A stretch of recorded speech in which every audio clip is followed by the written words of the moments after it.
subculture in Germany, in Weimar, where there was censorship and anti-hate speech laws, and it was right around 1918 to 1933, where there was Nazis who were jailed for magazines posted about the Jews, and what they did was they tried to silence them, and what it actually ended up doing was giving sympathy for Nazis that otherwise wouldn't have been there.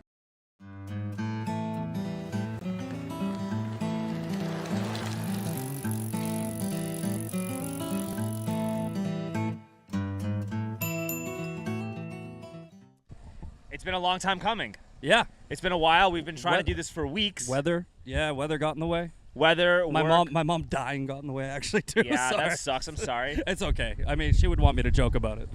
Well, glad your mom has a sense of humor. Yeah, she did. Yeah. So, in case people are unfamiliar, this is my buddy Zack Bonfiglio, better known as the Misfit Patriot on X. You've been getting a lot of attention lately. Yeah, apparently. I've been pissing off the right people. Well, you've definitely been pissing off a lot of people. Yeah. Well, yeah, I mean, some the wrong people, some the right. A lot of people are very angry. A lot of people are very emotional. The online environment is supercharged. I'm wearing my fun high-energy Judaism shirt. We'll see how many members of the woke right I piss off from doing this podcast. But that being said, I digress. I do think that the online environment is so charged up because everybody else has just gone on with life, and the only people left are people who are just extreme ideologues, who are either like caught up in like dogmatic nonsense, or they're making a living producing content for those caught up in dogmatic nonsense. Yeah, that makes sense. It seems like a lot of people are trying to figure out what sells, and right now what sells is sensationalism, which is always sold. But now they're getting so bold, and they just keep taking it further and further. So they're latching on to this anti-Semitism thing. Like, you even got the Stu Peterses and the Myron Gayneses. Now they're not getting as much attention as they used to. You got Myron Gaynes doing his podcast in a Klan outfit. You got Stu Peters calling for a final solution. And I think that a lot of people are dealing with these people the wrong way, trying to silence them and trying to tell them to shut up. I've been doing the opposite. I've been mocking them and making fun of them, which is kind of giving them more room and more rope to hang themselves. No, I agree. And to be honest, I think a lot of these people are actually becoming more insufferable than the trannies. Yeah, well, that's the woke right. People say, oh, the woke right's not a thing. The reason we're calling it the woke right is because they're acting exactly like the woke left. Everything with the woke left is racism, and they use race to gain attention. Everything with the woke right is the same thing, except it's just anti-Semitism and Jewishness. Well, it's still racist, but it's like packaged in like white identity politics, right? Correct. Is what it is, right? And it's just like, it's using identity politics. It's basically like using identity politics to distract everyday people from regular issues that everybody can get on board with, like managing inflation, stopping domestic terrorism, using sound money, not falling into a mass surveillance panopticon, eating real food, drinking clean water, and not injecting your kid with 100,000 poison shots by the time they go to kindergarten. Yeah. Well, now they're coming after RFK. It's like, look at what who are they targeting?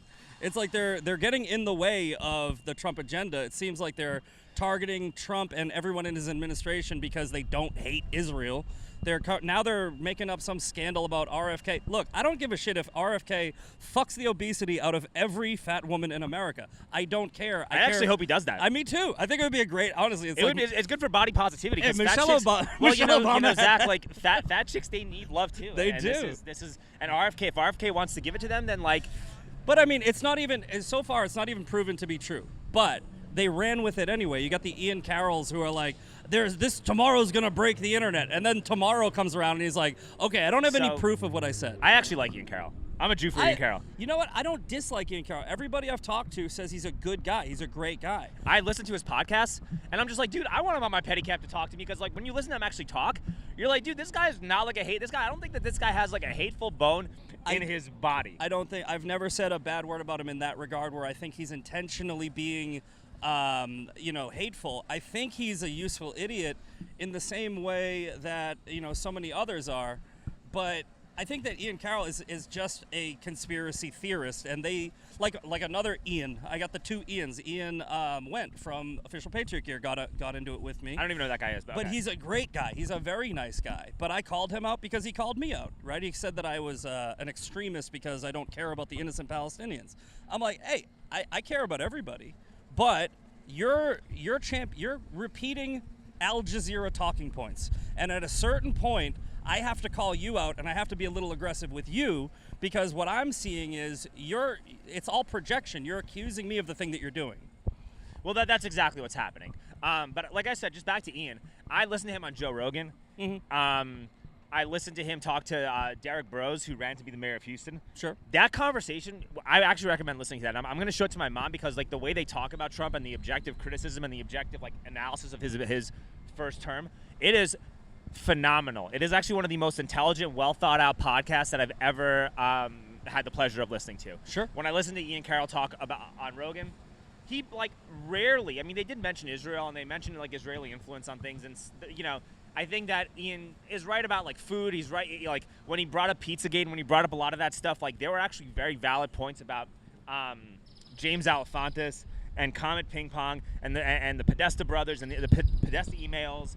And the fact that Obama wanted $65,000 worth of hot dogs, and these are public emails, that's a huge problem. And that problem should be looked at and looked at objectively, because if government officials are trafficking kids and then making policy because they're blackmailed from the kids that they trafficked, that should get addressed and talked to. 100%. What happens, though, is that when you fellow travel with like full-blown Jew-hating psychos like Stu Peters, you lose your credibility as a reliable narrator, and then the stuff that you said about Pizzagate, about our food, about private equity taking over small businesses, it becomes noise just like the other stuff. And then the problems that you are actually addressing, which are real problems, which he does actually a phenomenal job of addressing, and he makes it digestible for everybody, people just tune it out. And that's kind of where I'm at with people like that. I think that, like I said, everything I've heard about Ian, great guy, very nice guy, and I wouldn't say that he's intentionally going after it this way, but like you just mentioned a good point. Like Stu Peters was right on the COVID stuff.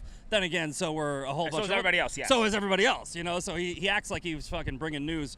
But you give credibility to somebody, and like you know, Candace Owens the same way. Candace Owens was very right about the BLM stuff and vaccines vaccines. Yep. And in the beginning, when she criticized Israel and she criticized like the campus protests about how people were just getting arrested and brutalized for like protesting what they thought was a genocide, even though I don't think it's a genocide, because you know, when you look at the facts and understand the conflict a little bit more, you could kind of make multiple arguments. And I'm not saying this is somebody Jewish. I'm just saying it's an objective fact. But she is right about the fact that these kids were getting brutalized by police and like not allowed to graduate and like being fucked from employment and all this other stuff because they participated in a protest. She was actually correct about that. Yeah, well, this is the same argument with Andrew Tate. Andrew Tate's right about a lot of shit, but he's also really, really wrong, and also a kind of a horrible person, in my opinion. I don't know how you feel about him, but it's I can tell you how I feel, but I want to hear your views on it. So, like with like Andrew Tate, it's like a shit sandwich, right? You got Andrew Tate. Andrew Tate's got like, he's got the bread who's like work out, and the bread who's like, you know, take control of your money and don't rely on other people. Buy Bitcoin and the Fed. Great stuff. But then in play chess and then play chess. These are great ideas. But then in the middle, he's like, also enslave your woman and fucking make sure that she can't talk back to you, and if she does, beat the shit out of her and fuck the Jews and Yahya Sinwar was a hero. It's like, dude, it's like, look, the bread's great. The bread is great. Oh, and buy my shitcoin. And buy my shitcoin. Yeah. It's like, bro, the bread is fantastic. This is the best bread I've ever had, but why'd you have to fill it with this bullshit? And that's the problem with most of these people. And like we were talking about earlier with the sensationalization, I think that what happens is not only are they getting a lot of organic attention because of their sensationalism, but there's also a lot of, you know, Qatari money and Russian bot farms and everybody that's also pumping their content. Bot farms, yes. I think to say that like Ian Carroll's being paid by Qatar. I didn't say Ian Carroll. No, I know. People have said that there have been accounts that have been prominent accounts that have said that. Ian's engagement is very unusual. It's very unusual. I don't think he's being paid by Qatar. I don't think he's intentionally. I don't think they send him a check. Yeah, I don't think they pay him at all. No. I think that if anything, I would think that nefarious actors would see somebody like Ian Carroll and go pump his account without him knowing, then he gets emboldened and thinks that he's getting more natural, organic attention. Oh, comedy mothership, what's up? I gotta go there. And then, you know, he thinks, okay, this is the stuff that people are reacting to, and naturally starts talking more and more about it. And he takes it a little bit too far and a little bit too far, and then he, like you said, you lose your credibility when you say something so ridiculous like RFK Jr. is being blackmailed, and I have no proof about it, but I'm saying it. You know, Well, like, and if it is true, post the proof and say this is what I found, but he doesn't do that. So it's funny because I listened to Alex Jones's response, and I'm just like, wow! I never Alex- thought that we'd live to see the day when Alex Jones was the adult in the room. He's the adult in the room. Yeah. Yeah, and it's like when you lose Alex Jones, when he has to step in and go, look, guys, I don't hate the Jews, and it's like, dude, when he has to clarify that what his criticism of is Israel, which again can be criticized. I've said this. I don't trust a single government on the planet, not even my own. So I'm not sitting here as a shill for the Israeli government. I'm sure they do a bunch of nefarious shit. I mean, I'm sure. No, they definitely do a bunch of nefarious. No, they 100%. absolutely do a bunch of nefarious. 100%. Like, you don't think Israel has a deep state too? That's ridiculous. Yeah, they got Mossad. We Yeah. got the CIA. I mean, everybody's doing shady shit to each other all the time. Yeah, But and if you have like a cabal of globalists Yep. who want to create a new world order under the form of a one world government with CBDCs, Sure. and they eat babies, drink adrenochrome, and traffic kids with people like Jeffrey Epstein or Yep. whoever the next Epstein is that we don't even know about. Yep. Andrew Tate. It's definitely that's also a possibility, right? This is not an allegation because you know there's defamation, there's all this other stuff, Yeah. right? And we'll talk Oh, about it later. Yeah. I'm familiar. Yeah, I know. So this is not an accusation. What I am saying, though, is that it's not impossible for like for somebody who's capable of that type of evil to infiltrate and take in a high position within a government in the most holy place on earth and try to co-opt like the oldest religion, Sure. you know, that has the greatest connection to God being the Old Testament. See, my criticism of their criticism is always hypocrisy and hyperfixation, right? I'm not saying you shouldn't criticize Israel or any other government. I'm saying when you hyperfixate and you try to put a square peg into a round hole so many times, that's when you lose me. Where it's like, okay, Jeffrey Epstein was connected to Mossad. Yes, Jeffrey Epstein is somehow loosely connected to Mossad. And Les Wexner and Les Robert Wexner. Maxwell built the backdoor. And you know, yeah. And what about what about the UK? What about MI6? What about this? They don't focus on that. And it's the same argument with Candace and Ian Carroll. It's like, yeah, you may be making some good points about some things that is going on in Israel, but I don't see you questioning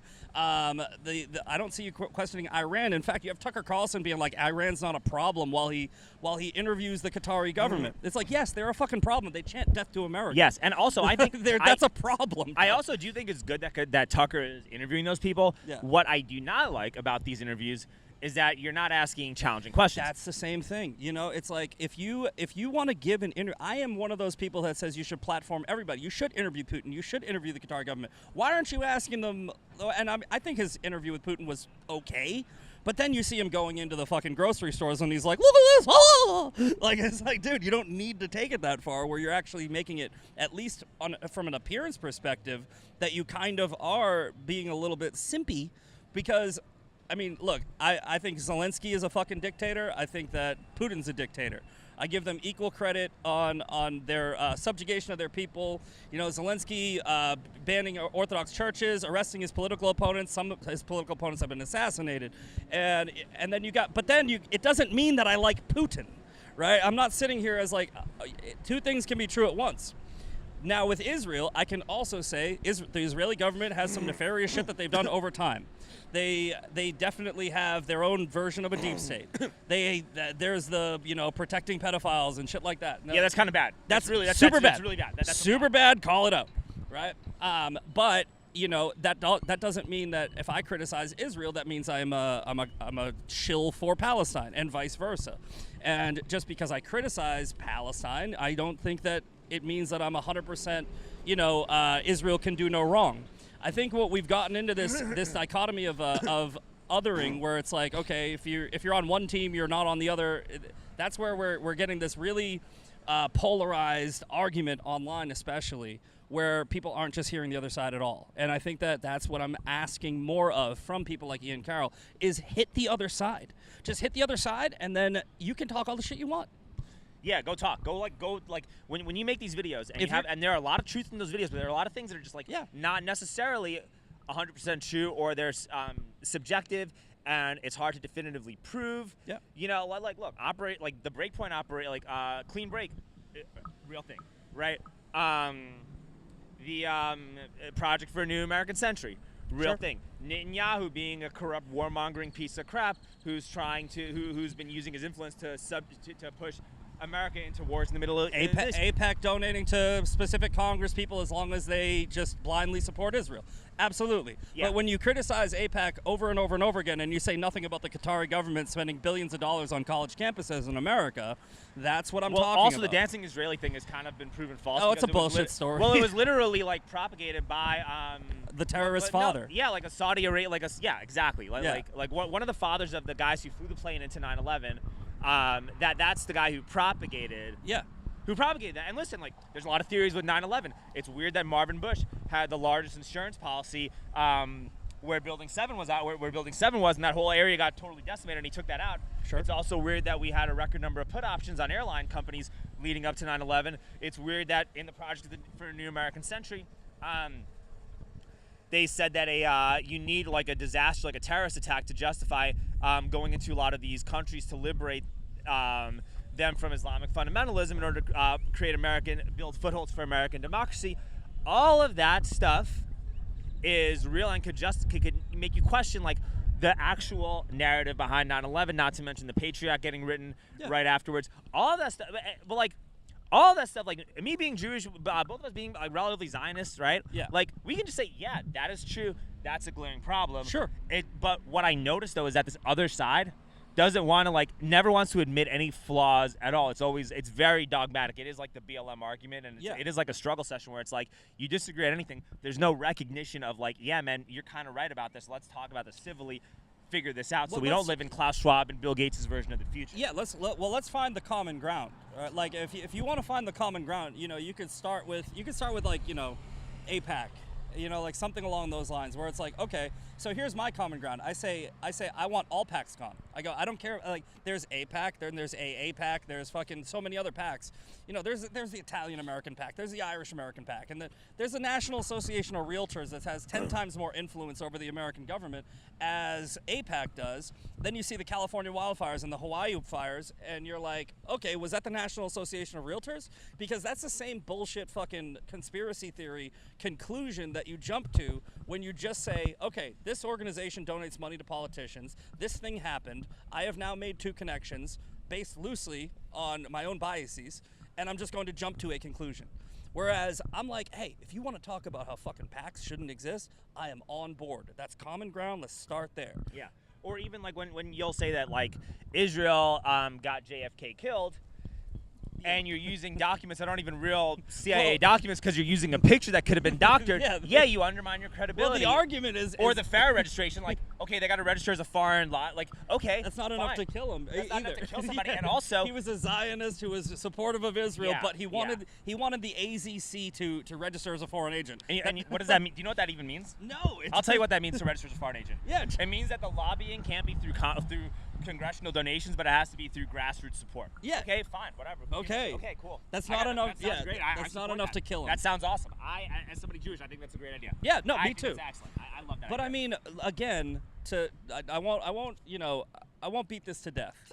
But again, if you're going to make an argument, make it across the board, okay? Just stop the hyperfixation and the sensationalization around the only Jewish state, because it's clear your biases are there. Because the same people that, like I said, the same people that are like, I'm not anti-Semitic, I don't hate Jews, I'm just trying to talk about the fucking the Israeli government. Then they come in, and now you got Myron Gaines in a Klan hood. Yeah. And it's like, bro, we knew this whole time that you just. But I don't hate on Myron Gaines, actually. I don't hate on any of them. I make fun of them. I think he should be made fun of. But Myron Gaines is also a smart businessman. Yeah, but he's a smart businessman who's also retarded. He's trying way too hard to stay relevant. And what the problem? Yeah. Actually, the problem. Sorry, I'm just checking my security camera. So the problem with people like that is that like someone like when you fall down the Israel derangement rabbit hole, right? And that becomes how you make your content and how you stay relevant and how you do all of these things. What happens is that it's very difficult when you go down that path to remain relevant in terms of with credible people. What happens when it's over? Like, this war's gonna be over. Well, so what happens when it's over is that you have nothing, and then you have to like continue to one-up yourself in terms of making shock value content so that people listen to you. Exactly. It becomes a race to the bottom. So if anything, I'm not like angry. I just feel sad. I'm like, dude, like you literally, it's like the most high. It's an example of like very high time preference thinking where you like kind of miss out on the forest for the trees, and you're like, oh, this is gonna get me a ton of engagement right now. Yeah. Okay. But like, what happens when this is over? What was I doing with my money? What was I doing with my life where I need to get to do anything I can to get high content engagement at the cost of whatever could possibly happen in the future, where I'm not even thinking about what's going on in the future?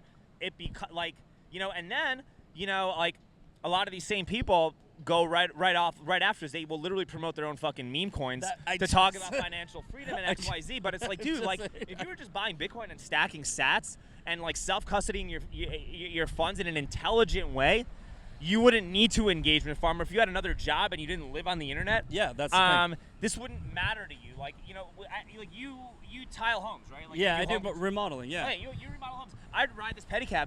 I don't make a living making videos on X. Yeah, I actually same. spend money to make this stuff. Yeah. It's a hobby. These art projects, so to speak, are literally money pits. Yeah. But like because of that, like I see what's actually happening around me. I'm like more in touch with like the real world with regular people than these guys that live on the internet. Yeah. And these people live on the internet. These people who like live on the internet think that just have literally lost the plot in terms of confusing absurdity with reality. Sure. Just like the trans cult. A big reason for that is because you do have a lot of bots that engage with certain types of content, and it really started with when like Nick Fuentes came back to Twitter, and you saw like his responses, and all of a sudden like the majority of people that respond immediately are people who have been active for 8 months, but they've tweeted 40,000 times. Yeah. That's not a real human being. No. This is like some bot farm from India or from China or from Russia or anywhere, and it's not like and it's not like, oh, Qatar is paying these people XYZ, but you have the BRICS countries that want to overthrow American dollar hegemony, and the BRICS countries are going to use a CBDC to transact financially. It might be backed by gold, it might not be, but the BRICS countries are going to be the CBDC countries. Yep. The more powerful the BRICS countries become, the less relevant we become, the less relevant our dollar becomes, the more relevant if you're not like just using if you're not transacting in Bitcoin, which very few people are, you're going to have to be dependent upon this like tyrannical form of money. Sure. Yeah. So all of this ties into kind of like it does serve as a way to like destroy America from within. We have the largest army in the world. Sure. Nobody could beat us in a hot war, but you know how they could beat us? Just like at the Roman Empire. Like the reason the Huns were successfully invaded the Roman Empire is because the Roman Empire was so divided amongst each other back in like 400, 500 AD, that when the Huns came, people just didn't. The people who lived in Rome just didn't care. And they're like, fine, we don't care. This place is such a corrupt shithole anyway. That like, go ahead, it's yours. Yeah, it's bred in circuses, and that's what a lot of the things that I'm doing online, it's to call out this. It's sort of to get into the arena myself and sort of scream about how ridiculous it is, right? It's like I'm combating these people, but at the same time, I'm trying to tell my audience, like, hey, look at how stupid this fucking shit is, right? It's like, because whether they're aware of it or not, I think that a lot of these accounts and like, you have to be aware at this point. Yeah, well, at this point, you are. If you're not aware of this, then you're like willfully ignorant. Yeah, and the people that have denial's very powerful. Sure, but the people that have millions of followers online right now that are getting absurd amounts of engagement and views, especially predating this, when a lot of these people were when a lot of these people were literally being canceled. They were getting fired from their jobs. They were being listed as terrorists by the SPLC and the ADL and everything like that. That could do a number on you psychologically. And all of a sudden now you're the leader. Now you go from being throttled and shadow banned to like being a mainline view on a mainline platform. Sure. That can corrupt people. Oh, it's 100. I always say I don't want to find out how much money it would take for me to sell out, because I can see that there's a lot of money in this social media content creation space, and I've turned down offers from people to like sort of say something or sort of jump onto some trend, and I always say no. And again, like what you said, I run my own business. I do really well for myself, so I have the ability to say no. But some of these people, like, they don't. Like you said, like what happens when the war ends? I made a post the other day where I was like, I bet you what these people are going to do is they're going to start hawking meme coins and fucking grifting off of, you know, like these fucking like scams, right? Because once you pigeonhole yourself into this whole sensationalist, radical fucking blah blah blah, like BLM, like all these other people, you can only continue to go down the road and pivot to something else and essentially turn yourself into a fucking full-on leftist. Well, that's what's gonna happen. They're gonna become like, and you see it like so far with like Ashley St. Clair. Yeah. You're gonna turn into like the new Harry Sisson, or like, Yep. you know, maybe it's early to say, and I don't know, and this is totally speculation, and Yeah. I have no idea what happened behind the scenes with her relationship with Elon or whatever it is. Sure. But,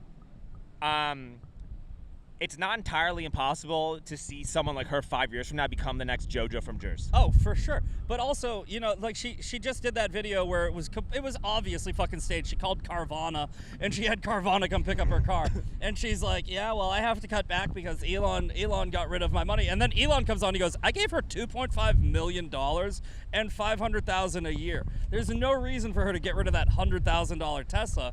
But she was saying, she's like, well, I'm not the only one. Look at the stocks. It's like she's playing into the narrative already, where it's like, and this is the thing that happens with tribalism. When you join the other team, you start selling out your own values, and you start jumping on whatever the hot topic trend is, which again is this whole Israel-Palestine bullshit and others. Okay, and also you're getting sued.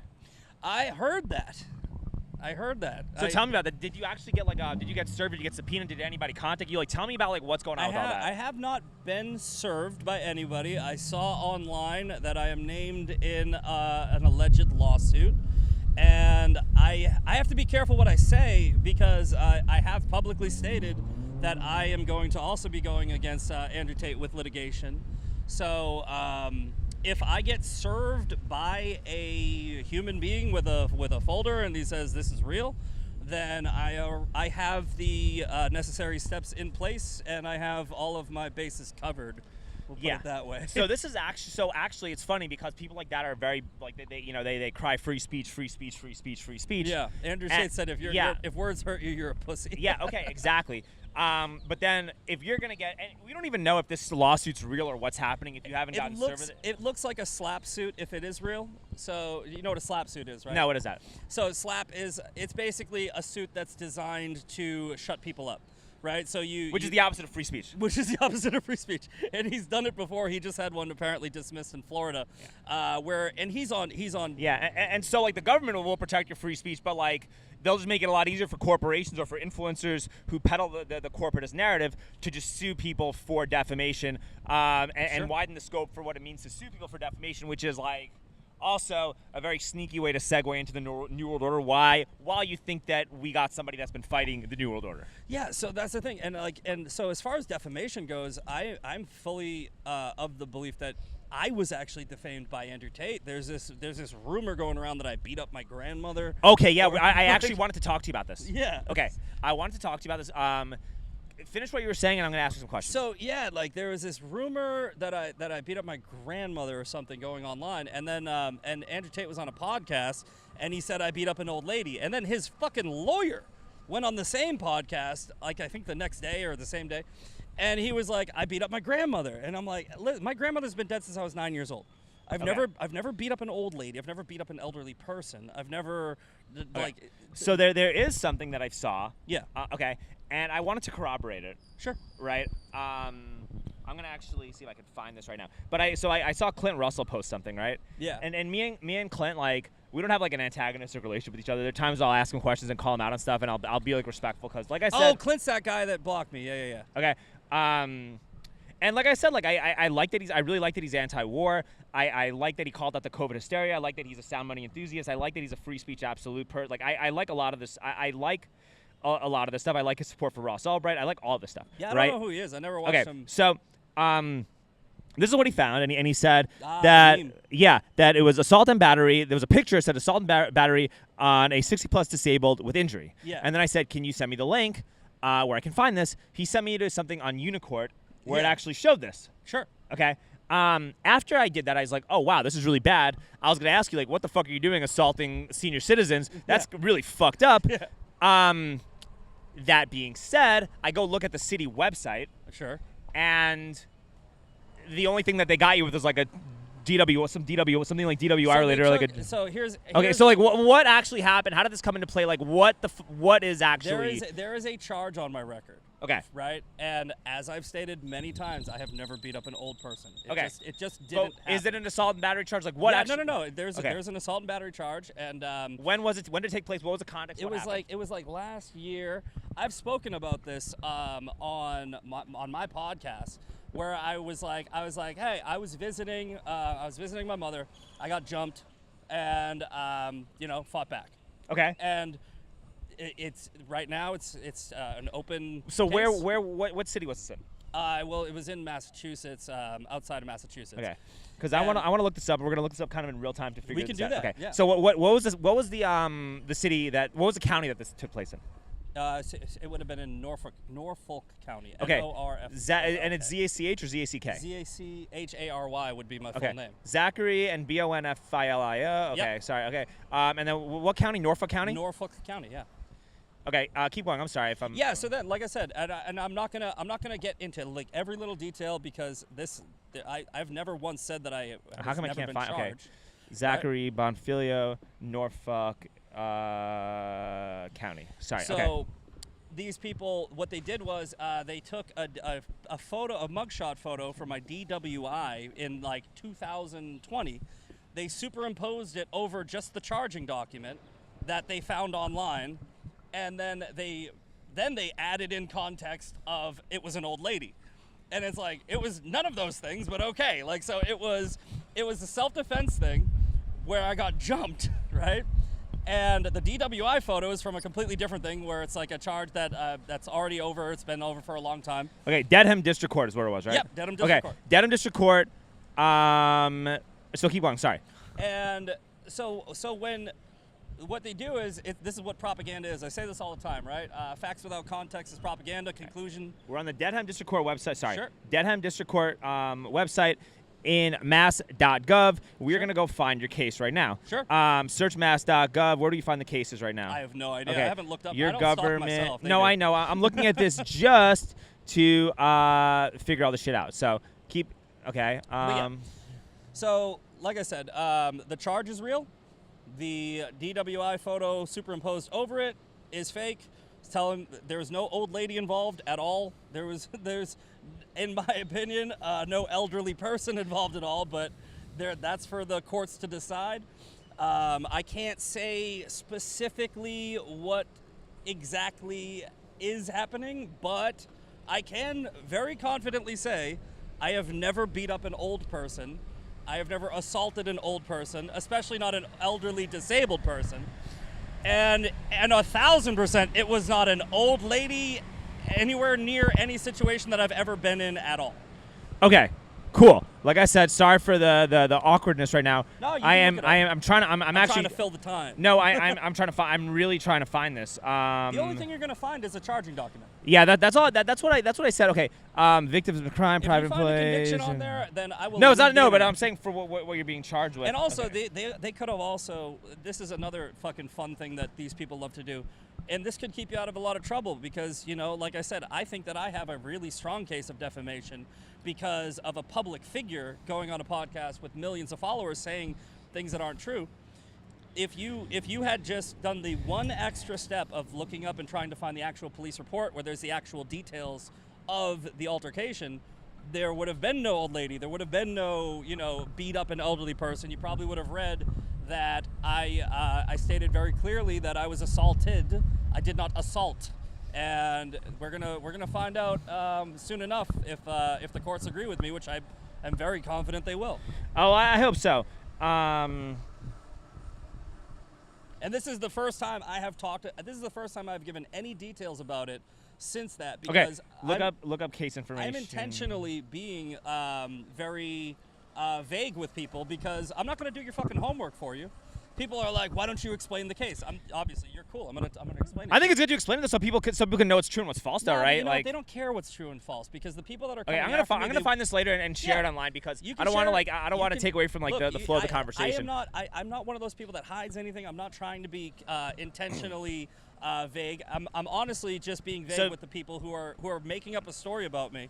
And I'm saying, all right, if you don't know the actual story, I'm not going to give you the actual story because you've already made up your mind that apparently I beat up an old lady who was just sitting in her home. Some people said it was at a buffet. Okay, so wait, Zach, it did say assault and battery for 60 plus though. Is that a real charge? That's the charge. 60 plus. Yes. But why? But was a 60-year-old person? Did you get jumped by a 60-year-old? Like how did that? There was multiple people who jumped me. Why did they jump? How did this even start? I want to be very careful about. All right, I can say that I was out late. I was surrounded by unsavory people, and I didn't back down and. Words kept getting exchanged back and forth. Let's say one of them had their phone out and was yelling "World Star." Okay, and is there a video? So is there a video of this? I would love it if they would post the video. Actually, the person who was holding the phone ran away before the cops got there. Okay, but let's backtrack because I was trying to find this because when I found the actual record on the city website, when I found the record on the city website, I couldn't even find an actual assault case in the city website. I don't know. It's possible that or on the county website. It's possible my lawyers already got it dismissed because that's what we were trying to do. Because the whole case is ridiculous. There was no camera. It was 4-on-1. One of them ran away, the dude that was holding the phone, and the other three they. Were you at a bar? No, I wasn't. I was at a lobby.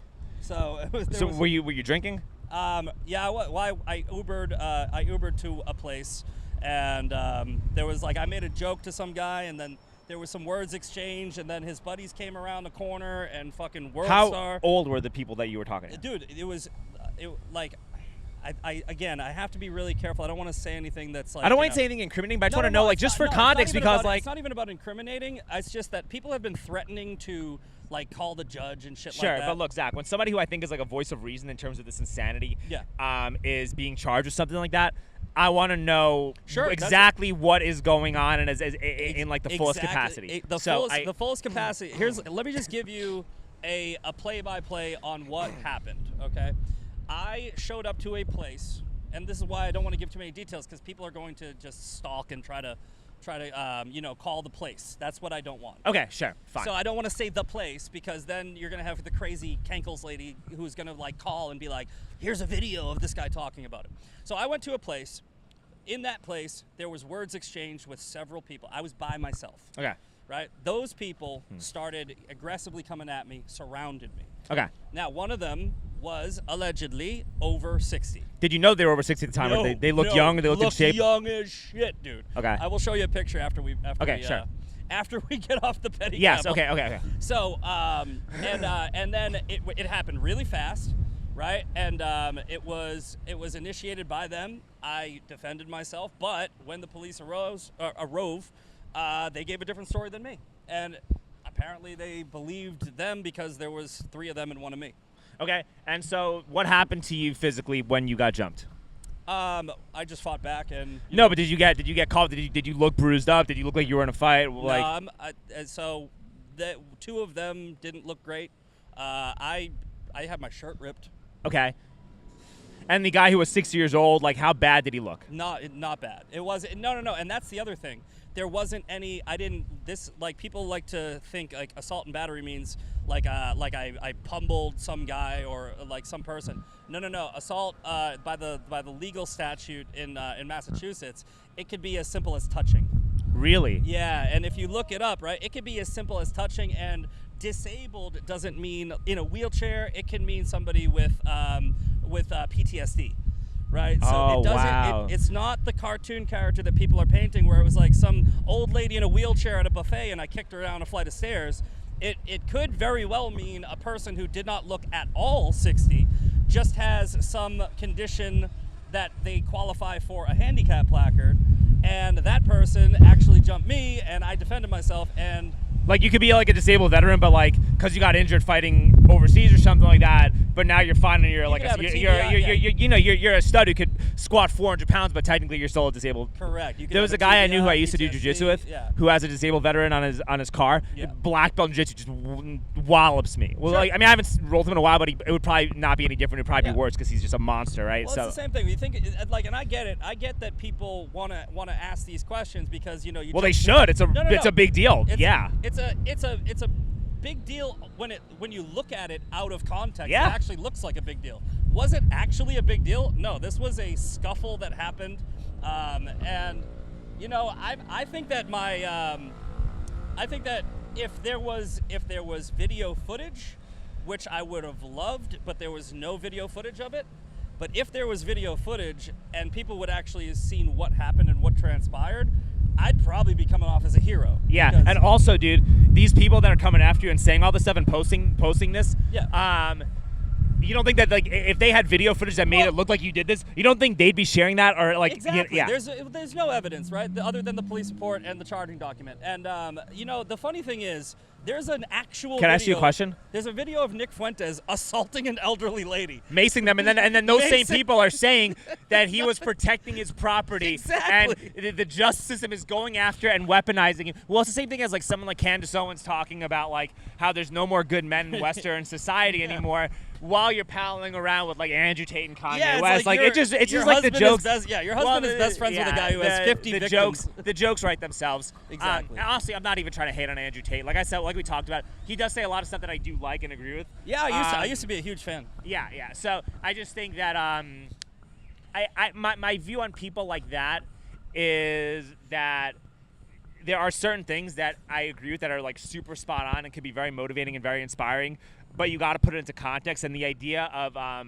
lionizing somebody like that, especially in like conservative circles when there's a massive culture war going on, Sure. actually does the opposite of changing the culture in the long term, and will when you think about it over time, it'll actually create more communism instead of less. That's the perspective that I am coming with. Sure, and you know the thing about Andrew Tate and others like him, right? So like you have like Kanye and shit like that, or like I don't think Kanye has a lot of.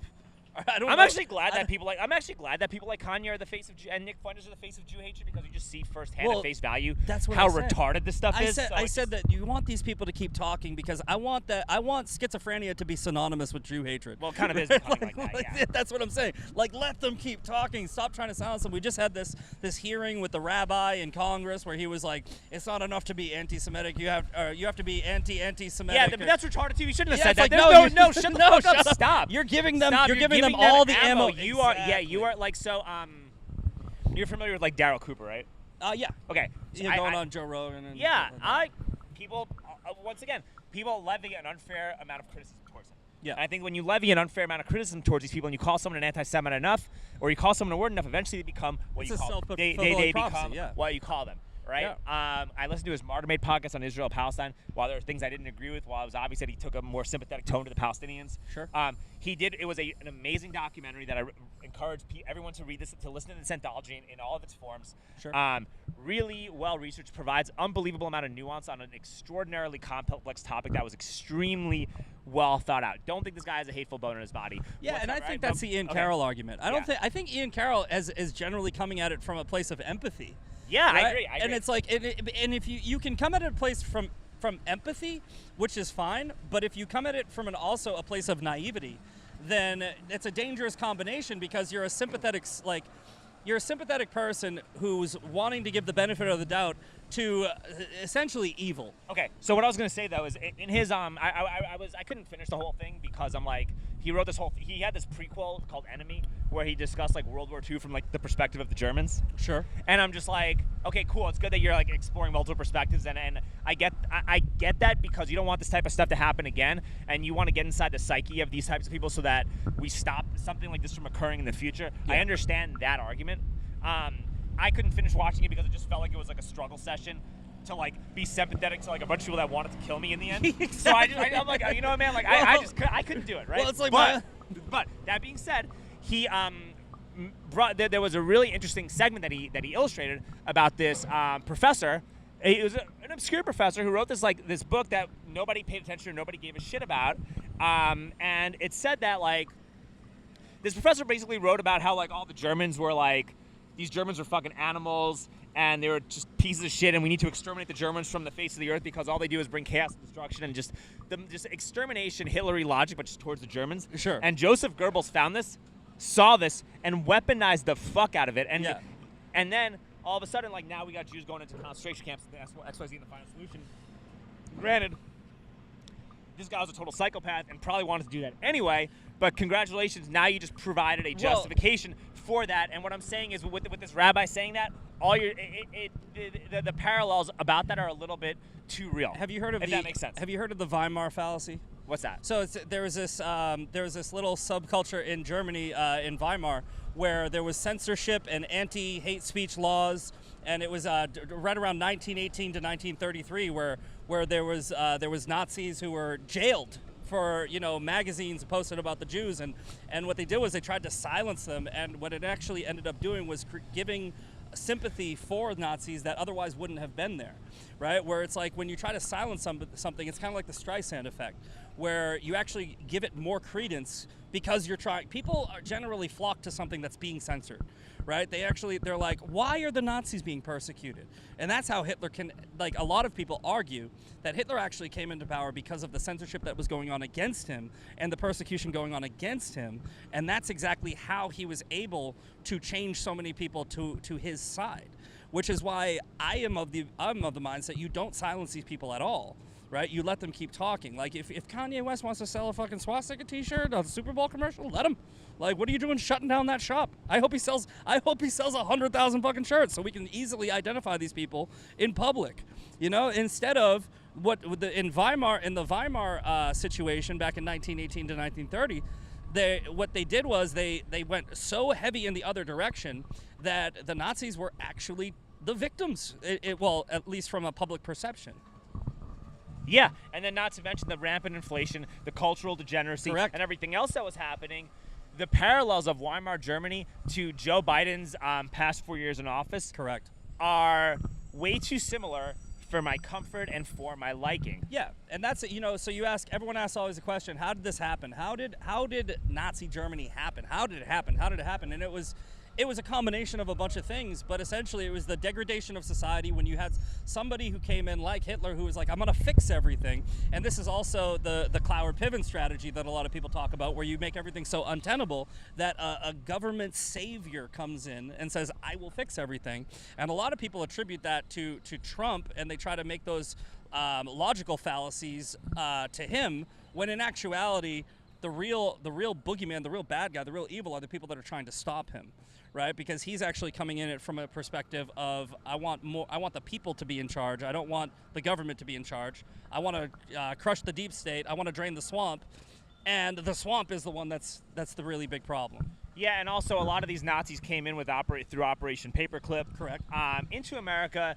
And they wound up leading a lot of our intelligence agencies, leading a lot of our academic institutions, dictating a lot of this insane policy behind the scenes, which kind of got us there. And everything that we're dealing with right now, these are almost Nazi offshoots. Yeah. And there was and also a lot of prominent businessmen like the Rockefellers, they violated the trading. John D. Rockefeller violated the Trading with the Enemies Act in 1941 by selling Zyklon B to the Nazis to poison Jews in the gas chambers. Yeah, Rockefellers are evil. Henry Ford was a proud Nazi. They had 4 placards in Nazi museums and Nazi memorials and whatnot. He was named an honorary German. George Soros helped the Nazis kill Jews. It's so intertwined. You have Zionists and Jews throughout history that are bad people. Again, not going to hear an argument from me against the Rothschilds. I'm not going to sit here and defend anybody who is Jewish, and I mean, I'm not even fucking Jewish, so I've never. I thought you were your mom was or something. No,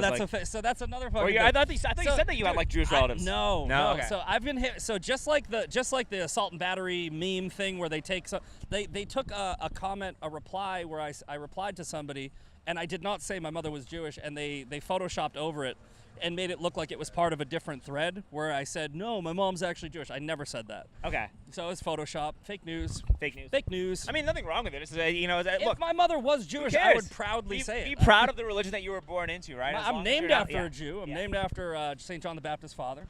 Okay. So that's how, my mom confirmed that. She was like, yep, that's where we got the name. I'm like, so yeah, cool. I look, Genesis 12, 1 through 3, it's always been my argument for why I support the Jewish people. I believe in the Abrahamic covenant. I'm a Christian, and I'm not an Israeli government supporter. I'm not an Israel the country supporter. I just see a lot of parallels between 1930s Germany right now going on, and I'm saying the question is always, how did this happen? And I think that a big part of it was enough voices didn't speak up. You know, you have you have that famous poem where it's like, first they came for the socialists and I did not speak up.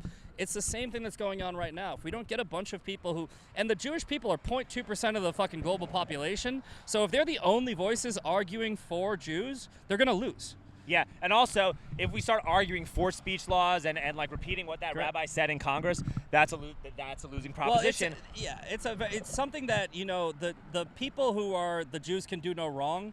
They need to do a better job at, you know, tending their own garden and going. No, they need to shut the fuck up. Is what they need to do. Well, no, they need to call that guy out. Yeah, that's what I mean. That's what I mean. You're right. That's a better way to. Because I have people coming at me for sharing that earlier, and I go, "This is bullshit," because I'm an American first, and the First Amendment is more important. Somebody asked me something, and he said like there was a guy named Tony Ortiz. Actually, he's a head of Current Revolt magazine. Yeah, and he's like, well, so like.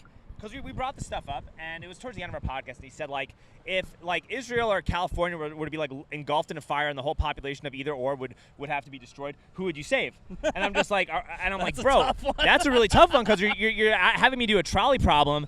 And so my view on this is, right, like, obviously, like, you live in America, and you got to put, like, America first and everything else, right? But let's backtrack for a minute, okay? Yeah. And also, you know, in California, the ideologies of a lot of the people who live in California are so antithetical to what it means to be in America. Yeah, it's not America now that, okay, we just muddied the waters a little bit. And B, when you're Jewish and you make up 1% of the human population and the majority, like 80% of Jewish people are living in this one area, like, are you willing to go and, are you willing to help your own population go extinct? And then, yeah, you got to put your country before, like, globalism or before a foreign country. I get all that. That's a very fair and logical argument. But here's the caveat, right? And it's that, like, you're always supposed to put God first. Sure. And, like, Israel is still a holy place. Sure. Right? And, like, if a Muslim said, if I asked that same question to a Muslim, but instead of Israel, it was like Mecca. Yeah.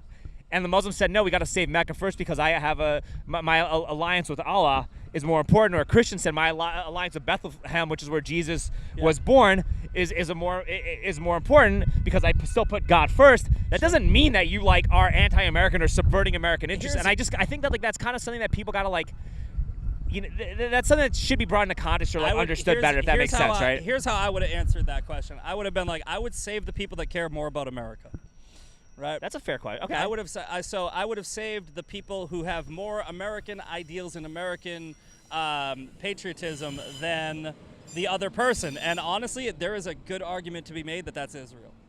Right. And like you said, also, you have to look at it from a religious perspective of God comes first. Right. It goes God and country. It's not country and God. Yeah. Right. So, yeah, protecting the Holy Land and God's chosen people would be a layup. But I would say if you were... It doesn't mean that we should be giving all our money. It doesn't mean that we should be funding Israel and funding wars for them and doing that, right? Like, so that, I think we should get rid of all foreign aid. I agree. But I do think that there's a bit of like a fallacy there with that talking point of giving Israel money. If you look at Israel as like a pot of how much money you put in and how much money you take out, America has a net gain from Israel overall. Explain that. So there's 3.8 million in foreign aid, or 3.8 billion, I'm sorry, in foreign aid every year. Okay. But then there's about 5 billion in direct spending, which means that we have a surplus of about 1.1 billion just from our relationship, right, through trade and through direct spending. So it's not a net loss. It's not like a Ukraine thing where we give them money and we get nothing back. We do give them money and we do fund both sides of the war. That's bad. I want that to stop. I definitely want that to stop because I don't think that we should have been sending over humanitarian aid at all to Gaza or anywhere. I think that the only type of, transactions that go on between even allies should be transactions where Israel buys weapons. Israel buys something from us, we buy something from them, back and forth, yada, yada, yada. Aid in itself is just the dumbest fucking thing that I can possibly think of because it's essentially giving money to somebody for a favor, right? It's like, because, everybody owes everybody. Nothing in life is free, is the old saying. And I think that we fuck up with this whole, Elon Musk coming in and cutting you said like USAID is drawing a lot of negative attention to him, where everybody's trying to burn down his Tesla factories because aid is the thing that people want. Aid is the thing that people need. Everybody wants their free handout, but those handouts come with favors. With Israel, the relationship is a little bit different, where it's like, yes, we give aid for a completely different reason, but then Israel has direct spending, trade, military intelligence sharing, and let's not forget that they fight our enemies on their soil, not ours. So the net benefit is not only monetary, but it's actually just beneficial overall from just the country of Israel and the United States relationship with it. Yeah, it does feel like it's a little scapegoated. Yeah, it's like Israel derangement syndrome. The same. And dude, what I noticed too is the people that fall into that, like they sound normal, rational. They're very mentally healthy and XYZ. Yeah. And then you just see them. You do see a spiraling effect. Yeah. You see a spiraling effect. I also think that when you don't have human interaction and you live too much online, anybody could spiral. Like if I just saw your post on X. Like, if I just saw your post next and didn't interact with you or have a conversation with you, I'd be like, dude, this guy kind of sounds a little crazy. He's spiraling a little bit, exactly. right? Which which is why it's good to just be like, all right, man, let's just talk about this. Let's figure out what's happening. And There's even someone like Ian Carroll, you'd be like, bro, that guy sounds crazy. He's spiraling. Yeah. You listen to him do a podcast and have a normal conversation. You're like, oh, no, I like this guy. This guy's cool. Yeah, it's really important to have these human interactions where you just talk things through and figure all this out, I try to do this as much as possible. I try to give benefit of the doubt. I've done it with Tucker Carlson. So Tucker Carlson says something stupid, right, that I don't agree with. And everybody who's, the pro-Zionist fucking, Jew people are like... They lose their shit. Tucker Carlson, and I'm like, I don't see it. I go, I don't see what you're seeing. Yeah, dude, stop. You're creating... You're fanning the flames of this, which is hurting... Which is going to hurt us. Yeah, you're fanning the flames for no reason. And still, while Tucker Carlson, I don't agree with him as much as I used to because he's taking a contrarian position to some things that I agree with, I still don't see him necessarily being anti-Semitic, anti-Zionist, whatever. He comes out and says it. He goes, I love Israel.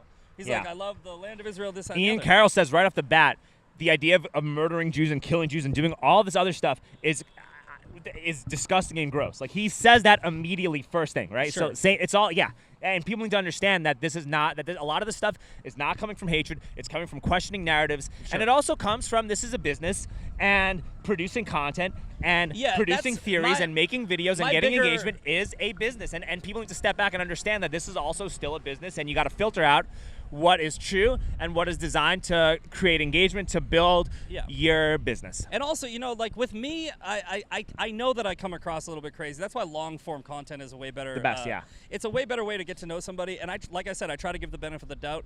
But also, I know that what I'm doing comes off a little bit crazy because it's a very strategic way of going. So essentially, with just to use another example, fucking like the Stu Peterses and the Nick Fuenteses. I'm doing what I call the Taskmaster strategy, right? Where the Marvel comic book hero, where it's like if they fight a certain style, you fight the same style. Yeah, right? yeah. So sure. if they come off ignorant and stupid, and they're this way, I come off ignorant and stupid, and I do the same thing to them, where I sort of become the anti-hero to their. Yeah, but that only works if you imitate them. That doesn't work. I don't think that works. Just respectfully, if you become reactive, you gotta yes and it. I think the reason with my videos have had such an impact, is not because I argued and got angry at the absurd weaponized leftism, because it's not the left, it's weaponized leftism. Yeah. People need to understand that, right? Mockery is the best way to defeat. I was like, you know what? All I'm gonna do, instead of arguing or getting angry or getting worked up, because the more you're worked up, the more it looks like you're spiraling, and when you spiral, you look like the insane bad guy. all I'm gonna do is just imitate you, but take it up like 3 notches so people can see how like insane Sure. and crazy and it is. I think that that's exactly what I was saying that I'm doing, right? But when you look at it from But you do it more reactively. Whereas if I were to do it, I'd be like, you know what? I'm gonna just imitate these people. Like an example is like I go to like a city council meeting or a school board meeting and say like, no, I go to like a city council meeting and I talk about like Alex Stein. yeah, and instead of like trolling the rogue left, I just pretend to be like a groiper and talk about how like my wife cheated on me with a black guy, and that's why we shouldn't race mix. And like when my wife Tiffany had an affair with Tyrone and 5 of his friends, she only did that because she was hypnotized by the Jewish media. You know, like you want to do shit like that to like. Well, so and from an outside perspective, right? So this is one of the downsides of being in content creation when you're what I am, which is a clapback creator, right? Like a call out creator where I call people out or a clapback. You don't see the death by 1,000 cuts that I'm reacting to. You're only seeing one video that I'm reacting to, so it's like, you get the inbox filled with your dead mom's a fucking Jew, shit like that. So I do have reactionary moments, and I wish I had less of them. But at the same time, that's the authentic content that I'm delivering, and it is what it is. Some people get it, some people don't. Okay, last question. Since we're pulling up, unrelated. Sure. Have you and Bryson Gray made up? I have no problem with Bryson Gray. My problem with Bryson Gray is he lied. I like him too. I think he's cool too. My problem is he lied. He lied so much. Well, so what happened? You had 2 minutes, and I shouldn't even brought this up because there's no reason even to stoke any drama. I don't give a shit at all. I just thought it would be funny to like end on this note. I said this before. I said it on another podcast. Here's exactly what happened. I had too much to drink, right? So I initiated that altercation. Why did you initiate it though? Because all right, so I was with a friend of mine. My friend happens to be gay, and my friend was very upset about Bryson Gray. Right? Okay. So my friend was like, "I'm leaving," and he left. Right? I'm not gay, but I have no problem. Yeah, I don't with care gay about people. that. Who cares? Yeah, I don't care. Just don't read stories to kids dressed like a drag queen and give puberty blockers to kids. Exactly. I don't care. And this is one of those cool gays. And I was drinking a little bit too much, so I went over to our friends, me and my gay friends' friends, and I go, why were you guys hanging out with Bryson Gray? Because you really upset our friend there, and he took off. And they were like, well, I go, if any of you were a real good friend, you'd walk up to him and call him a cunt. And then they go, well, why don't you do that then? And I go, okay. And I walked up to him and I called him a cunt. And he was like, yeah, well, your friend's an abomination. And I slapped him, right? And okay, all right. It was very reactionary. It was stupid. I have said it was stupid. You shouldn't do this. But I was drinking a little bit too much. And I just sort of left. He had like 5 of his friends. They were all chasing me out of the hotel. I'm like squaring up and backing away and kind of running away because it was 4-on-1. So I get back to my Airbnb, and he sends me a message, and he says, if you don't come fight me right now, I'm suing you.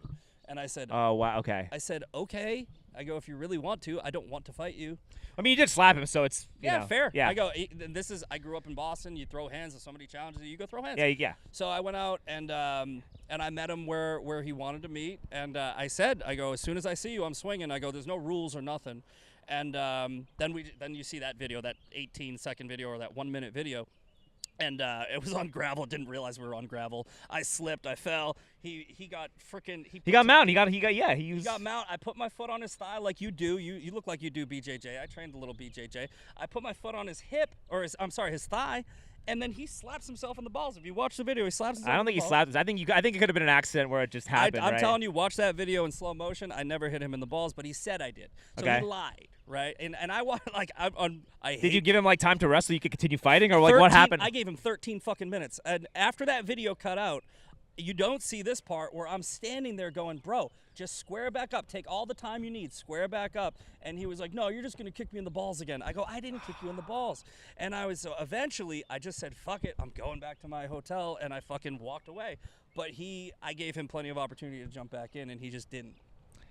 Well, okay. I mean, context. You guys should fight each other on street beefs.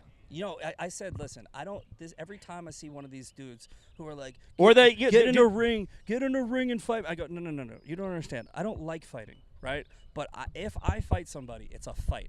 Bare knuckles, no rules. You can show up to my house, you can show up anywhere, but I don't want to. I just want to be very clear. What I absolutely don't want to do, even more than that, is get into a ring and hug you wearing 16-ounce gloves so you can put it on the internet. I'm not a professional fighter, so why am I posing like one, right? I'm not going to do that because I think that professional fighters should be in the ring, and I think that people who are street fighters like me, who have, had a couple of, street beefs, should street beef. But I don't like mixing the two. You wouldn't want to just do some influencer boxing to squash that? I don't want to. Or influencer MMA just to, like, I think put it to bed? I think if he really wants to fight, then we should just fight. Like, I think, like, if he really... Well, the benefit of doing something in those environments is that when you do it in a sanctioned environment, you're on, like, sand and grass, and so you minimize the risk of serious injury so that after it's over, you guys can be friends again and we can continue fighting like the New World Order tyranny. You can't get seriously injured, though. That's the thing. Well, you still can. It's just a matter of, like, you just mitigate some of the risk of it. I just don't want to put pillows on my hands and hug somebody. I don't want somebody being like, break. Fair enough. I thought about doing influencer boxing or something like that. I've thought about it. Yeah, I think if I trained like I used to, I trained Muay Thai for about a year and a half. Did you really? Yeah, in Where? Florida. Okay. Yeah, down in Florida. I trained with the dude who trained Dave Bautista, and he's a good guy. This guy Ryan, and I loved it. And I've also trained some jiu-jitsu. I'm not much. I'm still a white belt, but it's just not for me. I like I said, I don't like fighting. I can fight. I have fought. I don't like it. So it's not something that I would do, professionally. Sure, respect. All right, Zach, how do we get a hold of you? The Misfit Patriot on X, TMP, which stands for the Misfit Patriot, TMP Uncensored on Rumble. Those are my two platforms. Instagram also, the Misfit Patriot. Okay, dude, thank you for coming on. Thanks, so brother. much fun. Thank you.